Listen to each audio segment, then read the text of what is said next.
За юу вэ homies амьдрал сайн гэж найдаа. Roast хийн заа хийн. Би яалтч одоо хоёрхан орд үлдсэн юм чи тэр хоёрыг заавал хийн. Гэтэ тэрний өмнө хэдүүлээ жоохон ухаантай ярьцгаая, окей? Эхлээд тааротон дээр ингээ апдейт ингээ өгөхөд хэсэг амьдрал маань ингээд гоё л байлээ л дөө. Тэгэл сайхан өглөө босоод нэг вебсайтаа арчаалаа. Өнөөдөр тэдэс митингтэй юм байна гээл. Аха. Тэгээ гоё хөзрөө уншаалаа. Молжин амьдрал гоё байна. Тийм байна. Хойноос нь болохоор ингээд нөгөө юу юм би бас нэг мини reading хийгээд байгаа шүү дээ. Тэр маань ч гэсэн хөгжилтэй байх шиг л хэлэлтэй хүмүүст ингээд нэг хөөрхөн мэдээлэл гэдэг утгаараа. Гэтэ ингээд таад маань нэг зүйлийг анзаар заа. Энэ бол зүгээр мэдээлэл заяа. Түүнээс чиний амьдрал яг ингээд нөгөө миний хөзрийн ингээд нөгөө гарсан хариуны дагуу явна гэсэн юм бол анханасаа байгаагүй шүү гэдгийг ойлгох хэрэгтэй байхгүй юу? Чи энэ мэдээлэлд ингээд нөгөө үнэлж болж байна. Эсвэл чи талаас ингээд нөгөө мэдээлэл цуглуулдаг байж байгаа. Тэ нэг юм ерөөхдөө ингээд өөрхөн тарихаар нэг шийдвэрээ гаргах ингээд нөгөө нэг ухаан байгаа шүү дээ. Аха. Тааротон дээр ийм ирээдүй гарч ирлээгээд тэр аяар тэгж явна гэсэн үг биш шүү. Хүн болгонд өөртөө гисэн тэр чадал байдаг буюу тэр нөхцөл байдлыг өөрчлөх, тэр ирээдүйг өөрчлөх чадал байдаг шүү гэдгийг санаж аваарай заа. За 3 дахь ингээд нэг апдейт нь болохоор юу вэ гэвэл би нэг мэдрэл мод комент ингээд үзсэн ингээд нэг юм таарот уншдаг залуучууд бүгд гээгээд те би бүр гайхаа шаасан. Би ч бол стрит хүн ш те. Гэтэ яг хөө ингээд нэг юм чиний краш надтай уулзахын тулд мөнгө төлдөг ч юм уу те амьдралаас гоё байгаа байхгүй юу. За anyways. Хэдүүлээ өнөөдөр тархиа асааж юм ярина. Философи ярина заяа. Философитер хэд хэдэн одоо асуулт нь одоо нэг хариулцгаар. Би хинбэ буюу миний одоо identify гэж яг юу юм гэдэг асуулт. Хоёрдоорх нь аз жаргал гэж яг юу юм? Задлангуудаа штэ тий аз жаргал гаднаас ирд юм уу дотроос байдгүй гэдэг асуулт. Гуравдугаар асуулт. Хувь тавилан. Энэ гурван асуултанд ингээ хариулахын тулд би таадад өөрийнхөө ингээ нэг түүхээ ингээ нэг хуваалцах ингээ нэг шаардлага гарч иж байгаа. Яг одоогоос ингээ нэг 11 Монгол жилийн өмнө буюу 2015 онд ингээ миний амьдралын хамгийн уналттай жил ингээ болж ирсэн аахгүй юу. Нэг мангар мэдрэл мотой бэртэлт ингээ ороод нэг осолд ороод те нүрийн тал ясмас чи ингээ хиймэл болж байгаа шүү дээ. Тэгэл яг гоё ингээ нэг тамирчны гараа мараа бүгд ингээ тэр үед алдчихж байгаа. Тэгээ хоёр спортоосоо хүн дээрх шаардлага гарч ирсэн. Амьдрал жоохон гонигтай байсан. Тэгээ ханаас нь тэр их сургууль мах сургууль инээтрэ гэдэг юмнуучаас тэр 15 оноос мэдрэл мотой байж жилээ. 15 онд бол би бас яг тэр чи яг юу вэ? 17 тайсан юм шүү дээ. 15 онд амьдралаа ингээл нэг гоё босхыг гэсэн чи бүх юм ингээд нүдэн дээр унаа наачиж байгаа байхгүй. За окей. Тэгээ би тэр үед нэг өөрөөсөө ингээд асууж ирсэн. Аз жаргал гэж яг юу вэ? Би гэж хий гэдэг асуултууд ингэ байдаг байхгүй юу. Тэгээ шааж биш тэр асуултанд хариултанд олох гэж аа. Болохоосгүй бол болохгүй бүхэл номыг уншиж байгаа юм чинь. Тэгэл би ч угаасаа ингэ багын чинь номыг чинь нөө идчихдэг байсан юм дөө. Тэгэл нэг 0-той номтой, тэгээ галтгоон номтой гэдэг ч юм те. Ширээгээр энэ тэнд ингээл ном тавьц тэгэл тос нь ингээл уншаал. Тэгээ би тэр ч угаасаа юу байсан байхгүй юу. Өөрийгөө бүтэн жил ингэ карантинлж ийсэн маа. Ямар ч ингэ сошиал медиа байхгүй, компьютер авахгүй, distraction гэдэг нөө юу ч авахгүй зөвхөн Nokia-тай. Тэгэл Nokia-гаараа зөвхөн сэрүүлэг тавьдаг өргөтэй те өдөржингөө уншдаг Япон хэл ингээ хийдэг. Тэгээ нөө судалгааны ажлууд ч юм уу те нөө би даж энэ бүх ингээ нөө wisdom, ухаан, энэ мэдлэг гэдэг зүйлүүдээ ингээ нөө юу гэх цуглуулж байгаа. Тэгэд эхний ингээ нөө нэг юу гэх би гэж хин бэ гэдэг асуулт нь ингээ нөө юу гэх гайхаад эхэлдэг байхгүй юу. Хүн өөрөөсөө асууж үзмүүд ялангуяа ямар ч ингээ ерөнхий мэдээлэл байхгүй. Би ихэр ч одоо зааж байна би ч нэг алтан цог гэдэг нэртэй ч юм уу те. За нэг би чи 11 сар төрсөн гэдэг чинь манай аав хоёр ингээ Валентины баяраар ингээ залуухан халуухан гэж намайг хийцэн л юм байна. Тэгэл би төрсөн л юм байна те. Тэгээ окей. За нэг багтаа нэг 2 удаа үрчлэнгээ алдчихсан те үрчлэгдэнгээ алдах. Тэгээ нэг өдөө бүр хэсэг өөрөө л амьдарчсэн чинь хамаатны айл нэг үрчлэгдсэн гэж гоё юм байлээ шүү дээ амьдарч вау гэж мэл те.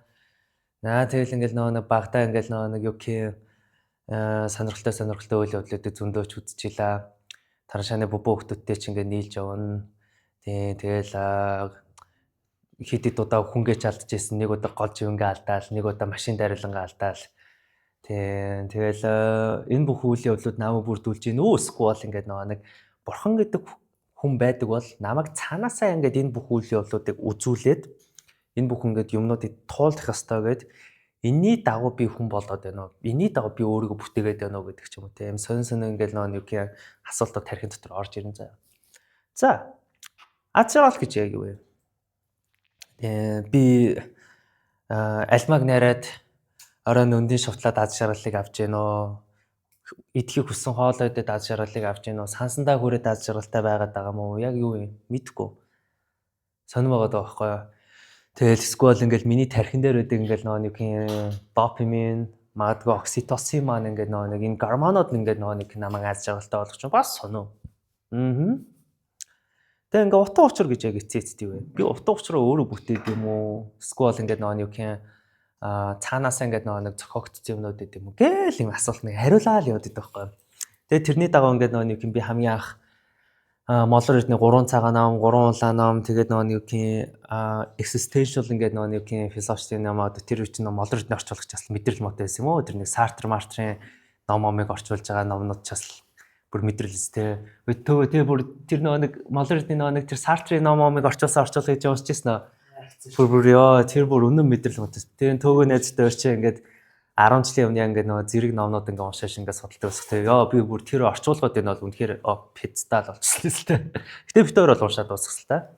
Тэгээ энэ дээрээс ингээд тодорхой хэмжээний ойлголтууд ингээд олж авч байгаа. Тэгээ тэр үчиж угаасаа би нэг хөөрэ ингээд яг одоо нэг Япон ойл гэдэг ингээд нэг эрдмийг олох гэж та бүр ухаан жолоог л явдаг байсан уу байхгүй юу.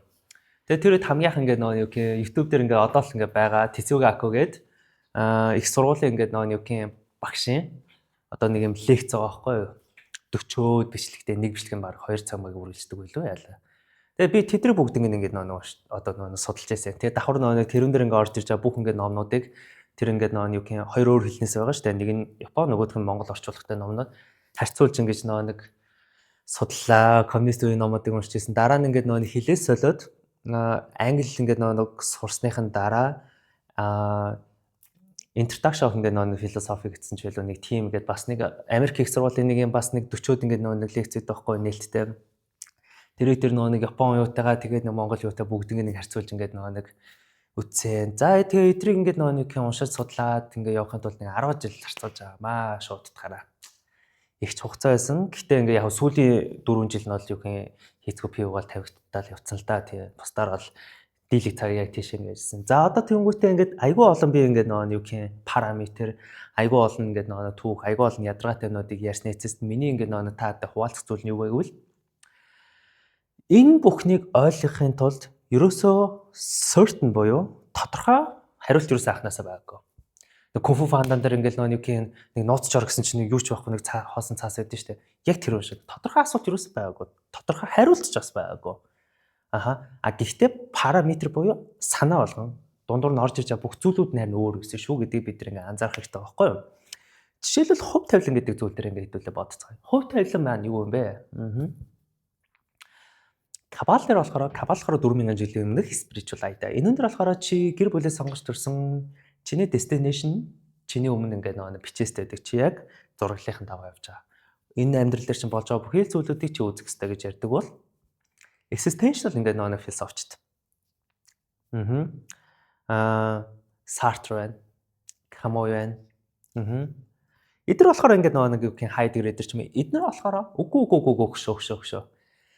Чи хаана яаж төрөх нь хамаагүй. Чи юу хийсэн байх нь хамаагүй. Харин чиний хэн болж байгаа нь чухал буюу чи ингээд нэг хувь тавилангийнхан өөрийн гэсэн эзэн шүү гэдэг ойлголтохгүй юу? Чи хувь тавилангын өөрийнх эзэн. Аз жаргал гэдэг ойлголт. Буддизм дээр болохоор аз жаргал болохоор хоосон л очих гэдэг ярьдаг те ерхий ойлголтоор. Би ямар нэгэн зүйлд ингээ хорогдохгүй байхад би аз жаргалыг олж чадна. Буюу инх тайван, peaceful мэдрэмжийг олж чадна. Тэгвэл ингээд нэг камогийн ингээ ойлголтоор аз жаргал гэж юу юм? Угаасаа утга учиргүй юм дээр би өсөнд нь утга хайдیں۔ Тэрний орн зүгээр өөрөө бүтээгээл тэндээ enjoy хийж have fun ингээ байчаа. Магадгүй философтор ингээ hedonizm гэдэг ойлголт байдаг. Аз жаргал болохоор тасралтгүй ингээд нэг шоу үзэн гэдэг ч юм уу те. Өөр юмнуудаас ерөөсөө нэг юм тогтсон хариулт байхгүй байгаа даа. Уран зохиол дээр хүртэл бид нар аз жаргал гэдэг зүйл чинь шал өөр л байдаг байхгүй юу? Би хин бэ? Достоевский ингээд нэг номнуудаас ингээд нэг тэр identify гэдэг зүйлүүдийг хайж болж байна. Idiot гэдэг номн дээр ингээд нэг би хин бэ гэдэг ингээд нэг зарим нэг ойлголтуудыг харж болж байна. Бас нэрийг марчаа нэг бас нэг герман хичээлийн философч гэдэг би хин бэ тэгвэл хідэн бий вэ гэдэг нэг монгол орчуулгатай ном байдیں۔ Тэндээс бас нэг харж болж байна. Гээл үргэлжлүүлээд байдаг. Харин эцсийн дүндээ биш те чамд яг ямар мэдээлэл ирж байна? Яг одоо. Яг одоо чамд ямар мэдээлэл ирж байна? Яг одоо чиний амьдрал дээр юу хэрэгтэй байна? Яг одоо чи яах хэрэгтэй вэ гэдэг амьдралыг чи наад ингэ цаанаас өгдөж байгаа челленжүүд байгааз наа чи яг зөв байхгүй юу? Одоо шилбэл бодоод үзье. Би таарууд уншдаг, би spirituality idea хуваалцдаг. Гэхдээ шүү дээ ингээд нөгөө юу гэх юм философи, шинжлэх ухааны ингээд нөгөө кейсүүд энэ бол pseudoscience, энэ бол доосон гэх fuck гэж ярьдаг. Гэхдээ би өөрөө 10 хэдэн жил ингээд нөгөө нэг эрдэмийн салбар дээр диплом авахгүй л гэхдээ хоороо бол баахан сурсан юм л да. 10 хэдэн жил дандаа ингээд нөгөө нэг сургуулиудын репортууд, оюутны ажлууд, докторийн ажлууд ингээд нөгөө нэг neuroscience талаас нь ч тэр, нийгэм талаас нь ч тэр, түүх талаас нь ч тэр ингээд судалсан. Яг ингээд нөгөө нэг яагаад таарот ингээд нөгөө нэг надад чухал байсан бэ гэвэл ингээд зүгээр юухгүй да. Одоо надад нэг юм сон давтагдаад байдаг байсан нэг юм паттерн байсан. Би тэрийг анзаарч байсан. Өдрийн төгсгөлөхэд би ингээд нөгөө юм хаягдаад дуустдаг, өдрийн төгсгөлөхэд би шаналаад дуустдаг. Яагаад би энэ нэг сонин ядаргаатай сайкл донд ороод байсан бэ? Энэ дээрээс би ингээд нөгөө философоос хариултыг хайх гэж утсан, нийгмээс хариултыг хайх гэж утсан болоогүй. Spirituality idea дээр болохоор чи угаасаа ямар энергитэй тэр энерги өөрчилчихвэл чиний амьдралын destination чи өөр болно шүү дээ гэдэг сонирхолтой идеал надад төрчихгүй да. Тэгэл энэ л зүгээр юу гэх юм миний амьдралын яг одоо байгаа ингээд нэг хувь тавилан гэж юу вэ гэдэг асуултын хариултан дээр л хариулахад дөхөн болчихж байгаа байхгүй юу? 10 жилийн өмнө ч гэсэн миний ингээд хувь тавилан минь юу вэ гэдэг миний ойлголт өөр байсан. Одоо миний ойлголт маань өөр. 10 жилийн дараа ч гэсэн миний ойлголт маань өөр болно шүү. Тиймээс энэ үнээр ингээд нөгөө би таад эцсийн дүндээ хуваалцах нь болохоор яг өнөөдөр юу ч хамж чухал байна. Өнөөдөр чиний бодож байгаа бодол, өнөөдөр чиний тэр ойлгож байгаа тэр нэг концепт, тэр нэг wisdom буюу хаан ч ингээд нөгөө өнөөдөр л хамж чухал. Тиймээс ингээд нэг би таадтай үнэхээр ингээд хуваалцаж байгаа нь үргэлж өдөр болгон өөрийнх нь тэр нэг юм чадвар, тэр мэдээлэл, мэдлэг, ухамсараа ингээд нөгөө сайжруулах нь бидний нөгөө яг гол үүрэг болж байгаамаа. Энэ дээр ямар ч тогтсон хариулт байхгүй. Би тааротон дээр ингээд чиний амьдрал ийм байна гэдээ ингээд хэллээгээд чи өөрийнхөө амьдралынхаа эзэн шүү. Чам ирээдүг өөрчлөх хүрч байгаа шүү гэдэг би байнга хэлдэг.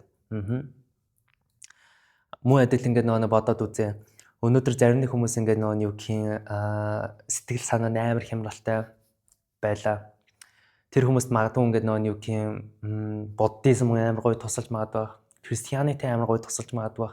Тэр хүмүүс магадгүй ингээд нөгөө нэг сэтгэл зүйчд байна. Магадгүй ингээд нөгөө амар гоё уран зохиолын ном унших хэрэгцээ байж магадгүй. Гол нь яг тэр хүний тэр нэг юм тухайн асуудалд орсон ч юм уу тэр нэг тухайн хариулт хайгаад байгаа юмны хариулт нь яг чиний нүдэн дээр үргэлж байдаг шүү гэдгийг ингээд нөгөө нэг анзаарах хэрэгтэй байхгүй юу?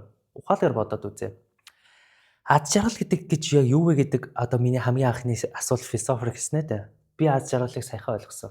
10 жилийн дараа би дахиад одоо тэр нөө өөрхөн бодож исэн маш шинжилж ойлгосон. Аз жаргал 90 тойронд мань байсан байлаа. Надад амар сайн найзууд байна шүү дээ. Надад гоё гэр бүл байна. Надад миний ингээд нөгөө юухийн туулж ингээд нөгөө нэг давсан ингээд нөгөө туршлагууд маань байна. Гэлээ гэхдээ энэ болгон маань яг үндэ ингээд л дуусна. Ингээд л дуусч магадгүй. Who knows. Гэхдээ би нэг зүйлийг absolutely ойлгосон. Надад миний амьдрал ямар ч нөхцөл байдлаа, ямар ч ингээд нөгөө хүн дундалтууд, ямар ч chaos гарч ирсэн бэ. Би эдрийг зохицуулж чадна. Бас зүйлээ шууд өөрөх нэг юм амар амгалан байх, инх тайван байх, emotionally хувьд, ухааны хувьд тогтвортой байх, ямар нэг юмд савчаад ингээд нэг тэнхэрхээргүй байх. Энэ ингээд нэг чадвар маань надад байна гэдэг нь би ерөөсөө ингээд нэг аз жаргал гэдэг зүйл надаас холтоос ерөөсөө айхаа болсон. Яг л би аз жаргалыг гаднаас биш дотроосоо олж чаддаг болсон. Гараал мэдрэл муутай юм болно шүү дээ. Гараал мэдрэл муутай фэцтэй тэгтэл маш үгүй шүү дээ. Тэгэхэд би шууд реакц үзүүлнэстэй хүн тэнийгээс тааваа гэж реакц үзүүл. Гэхдээ би тэр ингээд нэг стресс байна шүү дээ те. Каридэж гэрлүүгээ авчичингуудаа нэг орой нагсан тавихаар тийм мэдрэл муутай биш л واخгүй юу да. Тэр стрессийг шууд пакэл тусгаад буцаад инх тайван болно. Хэрэв би яг өнөөдөр ингээд тухгүй мэдэрч ивэл медитейшн хийж болж байна. Сурсан туршлагуудаараа ямар нэг юмнуудаараа ингээд нүгийн өөрийгөө шууд буцаад ингээд нэг calm буюу тайван ингээд state рүү орж сурч байгаа. Тиймээс аз жаргал гэдэг зүйл дээр эцсийн дүн дээр би ингээд хариулахад би аз жаргалыг гаднаас хайхаа болсон. Альмаа миний амьдралд орж ирэл миний амьдрал жаргалтай болно гэж боддог мэдрэл муутай хүлээлтийг хайсан. Хэнийг нэг бас аз жаргалтай болох нь миний үүрэг биш юм байна гэдгийг ойлгосон. Аз жаргал гэдэг нь эцсийн дүндээ би өөрийгөө тайван байлгах, өөрийгөө ойлгох, өөрийгөө nurturing буюу өөрийгөө халамжлах, хайрлах юм байна. Ингэж чадсан тохиолдолд би бусдад ингээд юу гэм kind giver байж чадах юм байна. Ерөөсөө хариу нэхлэхгүйгээр өгч чаддаг болж байгаа. Хин нэгний амжилтанд би атаархаа болж байгаа. Хин нэг ингэж жаргалт давай. Энэ бол ингээд эцсийн дүнд ингээд нөгөө миний өөртөө ингээд нөгөө суурлуулсан аз жаргал юм аа. Тиймээс миний энэ ингээд нөгөө нэг 50 байдлыг хинч авч чадахгүй. Ямар ч нөхцөл байдал авч чадахгүй. Even though би ингээд бүр манай Монгол улс дайны хөлнөр үдээд би ингээд нөгөө нэг өгөхөдний хурдтай байсан ч гэсэн би бол wow what a gift, what a pleasure. Өгөхөд би бэлэн байна. Яагаад гэвэл би ингээд нөгөө нэг энэ дотор байсан тэр айц гэдэг зүйлийг тайвшруулж чадсан байгаа байхгүй. Тэгэхээр тэр миний аз жаргалахаараа миний айцаас ихсэн. Зарим хүмүүсийн тэр аз жаргалын хайлт нь болохоор одоо сэтгэл готрол байж болж байна. Хин нэгэнд хаягдхаас айх. Эсвэл ингээд нөгөө нэг тэр нэг хавчигдхаас айх гэдэг ч юм уу хүн болгоны тэр нэг аз жаргалыг илэрхийлж байгаа тэр нэг түлхэх хүч нь өөр ингээд нэг зүйл байдаг шүү. Минийх бол зүгээр ингээд айц. Зарим хүмүүсийн болохоор ингээд магадгүй хин нэгэнд батлагдах гэдэг ч юм уу тийм болохоор хүмүүсийн тэр нэг үзэж байгаа тэр сонсож байгаа мэдээлэл нь өөр байгаа шүү. Зарим хүмүүс ингээд spirituality-таас мэдээлэл олж, тароотаас мэдээлэл олж, YouTube-ээс мэдээлэл олж гэдэг шиг л хэвгүй юу. Зарим хүмүүс нь магадгүй актив мэдлэгээс. Тийм болохоор ингээд өнөөдөр таад үзэж байгаа тэр бүх ингээд тэр challenge, тэр бүх мэдлгүүд чинь таад 7 онцгой шүү. Таад 7 онцгой болохоор яг алгоритм дээр чинь л гарч ирж байгаа. Хоёрдугаар асуудал би хэн бэ? Энийг ярих өмнө хэдүүлээ Derridaгийн deconstruction гэдэг ойлголтыг яриа. Derridaгийн философч болохоор Франц философч. Бас нэг гоё яхаа өсөлтэй. Мань хүн болохоор юу гэдэг? Лего тоглоом байдаг те. Лего том зурагтай. Амар том байшин байна. Мань хүн тэр байшин бүгдийг нураагаад Лего тоглоомын хэсэг болгоны нэг анализ хийж харж агаад бутаж нэг барьдаг байхгүй юу? Ийм нэг юм одоо нэг ямар нэг мэдлэгийг ойлгох одоо нэг чадрын одоо нэг философийн гэдэг нэг хэсэг гэх юм уу? Derridaгийн ойлголтыг би яг би хэн бэ гэдгийг л одоо нэг тэр том Лего тоглоом шиг барьсан тэр том барилгаас энийг амьдрал гэж хэлүүлээд төсөлж байна. Нэг хэсэг барилгын тоосох нь болохоор зүгээр тароотны мэдлэг. Нөгөө нэг барилгын тоосох нь болохоор математикийн мэдлэг, физикийн мэдлэг, уран зохиолын мэдлэг, найз нөхдөдөө хэрхэн харилцах мэдлэг. Хайда тэр уурлаа тэнэгтээд угаасаа л ингээл нэг юм бид нар бүгд л анх удаага л амьдарч जैन тэгэл нэртэл үйлэн пицтал болно. Хайда өөрхөн бодлогоо шийдвэрээс ингээд нэг аална. Хин болгон чинь тэр амьдралын чинь нэг жижиг хэсгүүд байгаа байхгүй юу? Энэ болгоноос ингээд би бүгднийг ингээд нэг харж л байгаа байхгүй юу? Тэгээ би голцсон өөрхөн ямар мэдрэл мотой байсан үед л харна шүү дээ. Тэгээ жил болгоно би бодохдоо ингээд өөпстө өнгөрсөн жил би ямар тэнэг байсан бэ гэж ингээд бодонгууд яг үндэ би өнгөрсөн жил амар сайн хийсэн байна л гэж ойлгодог байхгүй юу? Яагаад би хөгжил гарч ирж байгаа. Тэгээ юу гэвэл шүү дээ те spirituality эдгээр дээр болохоор чи бурхнаас асууж байгаа төрсөн гэж ярьдаг. Тийм жишээлбэл одоо би төрөлтөө за бурхан би ухаантай хүн болмоор наашаас тэгсэн чинь бурхан гарч ирсэн. Чи ухаантай өстэй болмоор. Окей би тэгвэл чиний амьдрал мэдрэл мотой үйл явдлууд өгөө за тэгж энэ асах хичээлээ сураасай л гэсэн юм байлгүй дээ. Тэгэл би өнгөрсөн амьдрал аргуудл мэдрэл мотой өнө зөндөлсөн байгаа байхгүй. Электгээд би тэр ингээд нэг predestination буюу бурхны тэр өгөгдсөн тэр замын ингээд нэг золиос бол биш. Магадгүй би өөрийнх нь толгоогоор бас сэтгэхэд ингээд нэг юм амьдралаа ялангуяа цаг хугацаагаа би өөрчилж чадчихлаа байхгүй юу. Би муухай явж болох байсан. Би мэдрэл мотой ингээд нэг identify байж болох байсан. Би магадгүй ингээд нэг юм уран зохиолч ч юм уу. Шүлэг өчтөг аачгаач юм болж болох л байсан. Гол нь би амьдралдаа хийсэн бүхий л сонголтууд. Энэ бол чухал. Би хэн бэ гэдэг асуултанд хариулахад миний энэ хариулт болохоор чи амьдралынхаа хохирогч биш. Бүтээлч болсон цагаас ахуулаад чиний амьдрал эхэлтээ шүү. Яагаад гэж чи комплейн хэлээл. Тэр миний амьдрал ингэсэн болохоор миний амьдрал одоо юм ба. Би тэр үед тэгсэн болохоор миний амьдрал одоо юм. Хэрвээ тэр үед тэгсэн болно. Энэ болгон шийдвэрүүдийг би өөрөө гаргасан шүү. Миний гаргасан шийдвэр болгон маань намайг хэн бэ гэдгийг минь харуулаад явуулсан. Гэдгийг ойлгох. Ойлгомжтой болж байгаа. Тийм болохоор би ингээд нэг өөрийгөө бүтээж байгаамаа. Би өнөөдөр ингээд нэг аригчин болж болно. Би өнөөдөр ингээд нэг гоё хүнч болж болно. Тэгээ нэг оппозитийн чөлөө нэг дууд шүү дээ. Нэг эдэрч явж байгаа охноос засарч явж байгаа яхан дээр гээд. Тийм. Би бол засарч явж байгаа яхан л гэж бодож байна өөрийгөө. Тийм. Угаасаа л би мэдрэл байсан, kind of fuck boy байсан, амьдралдаа тэнэг шийдвэрүүдийг хийж исэн, амьдралдаа мэдрэл мотой гэмтэргүүдийг хийж исэн, амьдралдаа зөндөөчнгээ алдаж исэн. Гэтэ энэ болгоноос би тэгэл юмаа сурцсан тэгэл ухаалгал явдаг байхгүй. Шартаагаар. Тиймээс би өөрийгөө бүтээж байгаа. Муу хэдэл ингээд би та бүхэндээ хуваалцахад амьдралынхаа нэрнгээсээ л хохирож байгаа бол харин одоо бүтээгч нь болох цаг болсон. өөдөр болж байгаа бүхий л мэдрэл мотой үйлдэлүүд магадгүй чи надтай хэрэлдэж болно. Энэ болгон маань манай аав ээж хоёр ингэсэн юм аа. Энэ болгон маань тэд нар ингэсэн юм аа. Нөө. Чи зүгээр тэдрийг уучлаад үз. Even тэр хүмүүс чиний амьдралыг хамгийн хар дарсан зүйдэж гисэн гэдэг нэг юу гэх гүндүүгөө байгаад уучлаад үз. Уучлаа гэдэг нь хажуудаа байлгах гэсэн үг шүү дээ. Зүгээр уучлаад үз. Энэ болгоноор би ойлголоо. Би одоо хичээлээ суръя. Одоо урагшаа бай. Би өөрөө тийм хүн болохгүй хаад болох юм биш үсттэй гэдэг ухаалгал яв.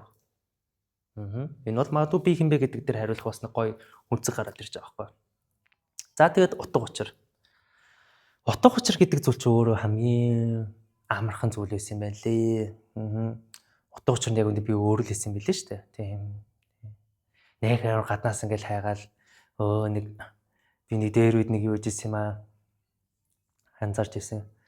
Ерөөсөө л ингээд нөө бид нар дандаа ингэж нөө юу гэх гаднаас л яг юм хайгаад байдаг тийм хариултыг гаднаас хайгаад байдаг. Of course хайж болно хэрэгтэй. Угаасаа чи гаднаас тодорхой хэмжээний ингээд хатгалгаа авч ич ингээд тархичмаас ажилтг нь үнэн бохгүй юу. Гэхдээ бас ингээд нөө нэг юм гаднаас ингээд нөө нэг авч исэн тэр одоо нөө мэдээлэл, мэдлэг, хүмүүсийн яриа тэр чиний тэр үзсэн туршлага болгоныг чи дотроо хөрвүүлээд нэг ухаанаараа нэг цэгнэндээ за ингэ тийм байх, тэг тийм байх гэд энэ болгоноос ингээд шалтгаалаад одоо чи хэн болохоо шийдэх. Өнөөдөр чи магадгүй ингээд нөгөө юу гэх харт тамхиар болж ингээд нөгөө нэг аим шалжиж магадгүй өнөөдөр чи addiction асууж аим шалжиж магадгүй өнөөдөр чиний гэрийнхэн WhatsApp-аар уус амар тэнэг байна. Гэхдээ энэ болгон дээр чи магадгүй ингээд нөгөө юу гэх тархинтаа орж ирж байгаа нэг гоё өөдрөг төсөөл байгаа шүү дээ. Оо би юм болонд би ингэ чинь гэдэг ч юм. Наас нь чи хүрдэх хэрэгтэй шүү. Keep going явах хэрэгтэй байхгүй юу? Гол асуудал нь юу вэ гэвэл шүү дээ те ингээд нөгөө нэг чи утга учирыг өөрөө бүтээнэ гэдэг нь ингээд нөгөө нэг чиний амьдрал хамгийн аз жаргалтай байгаа л илрэл. Alright. Би өнөөдөр ийм мэдрэл мотой үйл явдлууд, ийм мэдрэл мотой хүнийг амьдралтаа оруулахыг хүлээн зөвшөөрж ирсэн. Тэр шийдвэрүүд миний шийдвэр байсан байна. Одоо би харин эндээс утга буюу хичээлээ суръя. Тэгэд өөрөө ингээд нөгөө юу гэх илүү том хүн болъё. Миний амьдралын ингээд нөгөө нэг зорилго, миний амьдралын утга гэдэг зүйлийг би ингээд нөгөө юу гэх хин нэгэнд магтуулах гэж биш. Энэ чухал шүү. Чи утга учирыг хайж ингээд нөгөө нэг явна гэдэг нь хин нэгэнд магтуулах гэж, хин нэгэнд хүлээн зөвшөөрөх гэж явна гэдэг чинь өөрөө хамгийн том асуудал. Яагаад вэ гэвэл ч тэ чи хүмүүсийн өмнөөс утга учир зохиогоод хүмүүсийн өмнөөс амьдарч байгаа байхгүй. Жинхэнэ утга учир нь юу вэ гэвэл ч тэ чи ямар ч амьдралын шийдвэр гаргасан бай. Чи тэрний эзэн болох. Чи магадгүй зураач болохыг хүссэн байж болно. Зураач болох нь миний хувьд бол амьдралын утга учирыг бэлэгдэнэ. Окей, яваач тэ. Хүмүүс чам энэ ямар тэнэг үзсэн. Чам ямар зураг авьяасаа авахгүй шүү дээ. Тэгвэл үсрээл Адольф Хитлер л болно үсттэй. Тэ. Гэтэ гоё заяа. Зүгээр яв. Гол нь хариуцлага гэдэг зүйлийн чи өөрөө л өөр шүү. Чи хүмүүстэй маргалдах одоо шилбэл нэг утга учраал бүтээх гээл нэг чамд одоо шилбэл нэг за математик авьяасаа л гэж бодъё. Чи бол математикаар явах юм бол нэг гайгүй мөнгөтэй болчихно. Гэтэ чиний хүсэж байгаа зүйл чинь уран зохиолч болох, урлагийн баачг болох. Гэтэ чамд урлагийн түүч авьяас авахгүй. Гэтэ чи тэр бүхнийг ингэ золиостод урлагийн болно гэж чичирж байгаа. Наа чи нэг утга учраа бүтээх гээд байна да. Гэтэ хариуцлага чи өөр үлээ шүү. Бүтлгүүдүүл чи бүтлгүүдийн өөрөө үлээд олол харин чаас өөрөө шагналын болно. Наа чи чиний утга байхгүй. Яагаад гэвэл би шийдсэн гэдэг шиг ч юм уу те. Ийм байдлаар ийм цөөхөн 3 асуултыг ярихын тулд би ингэж задлж хэллээ. Тэгээд ер нь цаашдаа ч гэсэн би ер нь бол яг ярих юм бол миний YouTube-ийн анхны зорилго чинь толгойгоо ажиллуулж бичлэг хийх штэ. Гэтэ зүгээр нэг ялчгаа хаяада толгоо унтрааж ингээ ордод өрөөс эхлэх гоё л доо. Тэгээ хүмүүс naa үзий ядал үзээд идэв шиг л тийм. Тэгээ амарлаас дараагийн бичлэгүүдээр болохоор би бас ингээ дахиад толгой ажилласан юм ярина. Рөөстүүдээ хийдгээрээ хийн, тааротны мини уншлагуудаар орно. Тэгээд магадгүй энэ бичлэгийг би яагаад хийх болтыг мэдэхгүй л. Гэтэ яг хэрэгтэй нэг нь үзээд өөрснөөчгүй заяа. Тэгээд stay blessed. Bye.